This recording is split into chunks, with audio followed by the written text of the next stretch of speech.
I mean, here's the deal, man. Like, this kind of gets into the jiu-jitsu as a gentle art argument, right? Um, a lot of people assume that since it's a gentle art, that the a lot of people assume that since it's a gentle art, it's not forceful. You know, like gentle is. They have examples of like people assume it's things like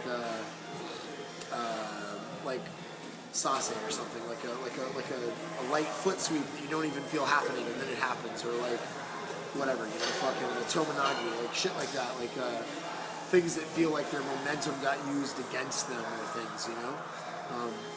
So they don't associate the idea of this crushing pressure with the gentle art, right?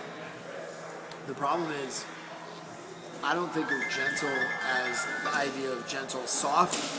I think of the gentle art as the idea of not insisting that one thing happen, right? Because when I put pressure, it's like if there's a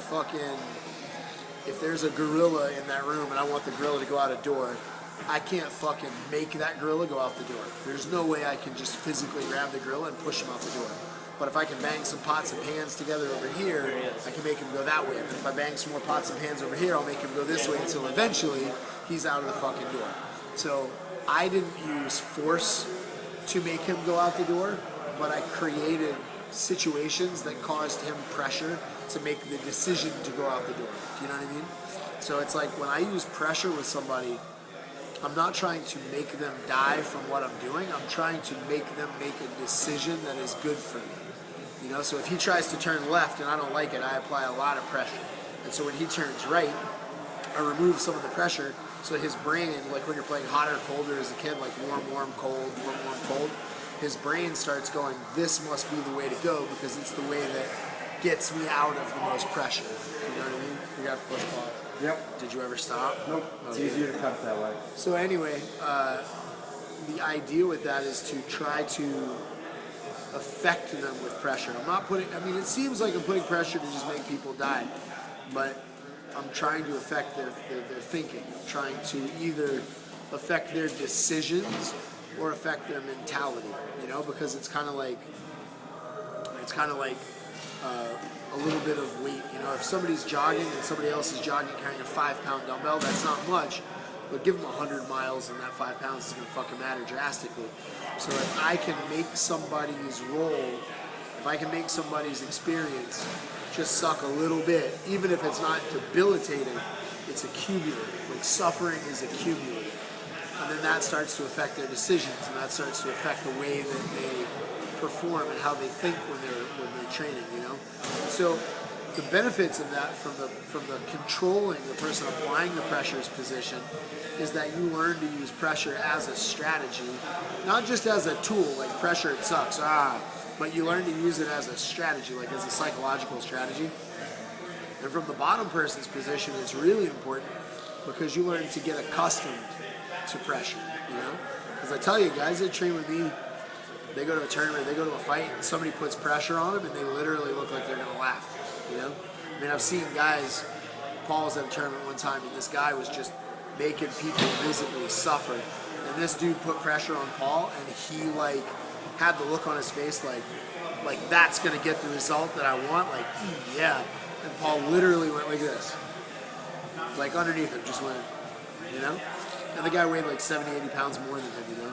So it's like, if you get accustomed to the pressure that I put on you, and you can make decisions and think clearly through that pressure, then it's going to make it where when somebody outside is intentionally or not applying pressure, your brain's going to be able to function through that. So it's super valuable.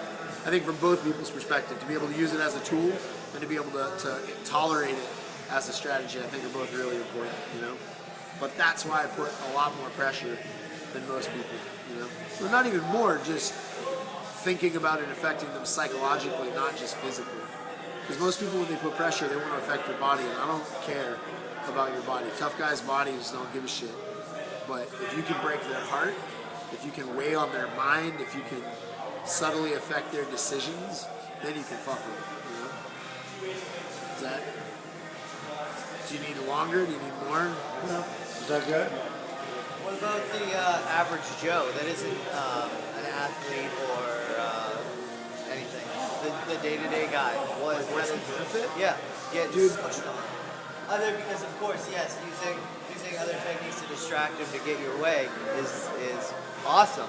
But what about jamming their face into the mat or your shoulder into them? Or This is the crushing deal. their Like any avenue for personal development insists that you learn to tolerate pressure. Whether it's psychological pressure, physical. Like if you want to be a weightlifter, it's physical pressure. If you want to be a marathoner, it's physical pressure. If you want to be a fucking entrepreneur, it's mental pressure because you got to wake up every day and fucking do your shit. You know, if you want to be a painter, it's the pressure of like not getting that painting fucking good enough. You know what I mean? Any avenue of excellence is going to require that you be able to endure pressure. So there's a Buddhist saying that says, suffering, I'm not sure if I'm going to say it right, but suffering is not your circumstances. Suffering is wanting your circumstances to be different. So like when you feel pressure, if you're the kind of person that accepts this, and it's like this just is what it is, it's like somebody that's never had to work hard. They wake up and they work hard. I mean, somebody that like works hard for a living, they wake up and they work hard. Some kid that's never had a real job has to wake up and do that job. It's not the job that sucks. One guy's accepted it and is putting it out there, and the other guy hasn't accepted it, and the whole day is like, this is bullshit, this sucks, you know? He wants the circumstances to be different than they are. So if you can learn physically how to endure suffering and learn how to function through a situation without obsessing about wishing it was different, you know what I mean? Like, that's a huge life skill. If I could give somebody one skill to make them better at fighting, better at self-defense, better at life in general, to be a better husband, to be a better father, to be a better fucking human being, you know what I mean? It would be, how do you suffer? Like, that's the test of character. How do you suffer? You know what I mean? So, like, man, people want life improvement. People want to become better than they are, not just at jiu-jitsu, but, man, if you can increase your capacity for suffering, you can become great at something. Like, the ability to suffer and continue to push forward is the only characteristic that matters. It's the characteristic that makes everything else possible. If somebody's like, I will not lie, well, if that only exists until it's a little bit difficult, then they're a fucking liar. You know what I mean? If somebody goes, I would never sell you out, but if you make them 5% worse than their, you know what I mean? Oh, I'll sell you. Like, any good trait, any trait that you have that is good is only good to the degree that it exists while you're suffering. All you have to do is apply a little heat, apply a little pressure, and people will sell out their values, and what the fuck are they? You know what I mean? So it's like, to be a good human being, you have to be able to suffer well. And I apply a lot of life lessons in that regard. You know what I mean? Anybody that trains with me for long becomes very good at suffering, you know? And moving forward. Not just like suck it up, but like suffering with a straight face while you act. That makes you a better fighter, but it makes you a better person. It's probably more important than your skill, you know? Good answer.